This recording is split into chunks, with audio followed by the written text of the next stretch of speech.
အချိန်ကုန်လဲတက်တာအဆောက်အဦလဲပါချက်ချင်းလဲနေချင်းသူများအတွက်အဆောက်အဦပါအယောင်လေးပါမင်္ဂလာပါကိုကျော်ကြီးအိမ်ချမ်းမြေမန္တလေးမှာကြိုဆိုလိုက်ပါတယ်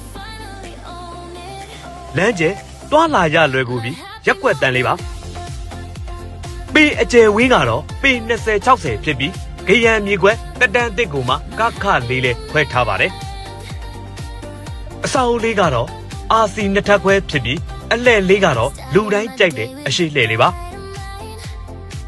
ဈေးနှုန်းလေးကတော့သိန်း14,000ညှိနှိုင်းဈေးနှုန်းဖြင့်ရောင်းချပေးသွားမှာပဲဖြစ်ပါတယ်မိတ်ဆွေတို့အနေဖြင့်ချက်ချင်းလဲနေခြင်းနဲ့အဆောက်အဦလဲပါခြင်းနဲ့ဆိုရင်တော့ကိုတော်ကြီးအိမ်ချမ်းမြေမန္တလေးကိုသာဆက်သွယ်လိုက်ပါအကောင်တကအကောင်ဆုံးတွေကိုသာဖန်တီးပေးခြင်းတော့ကိုကျော်ကြီးအိမ်ချမ်းမြေမန္တလေးရဲ့စေတနာပါ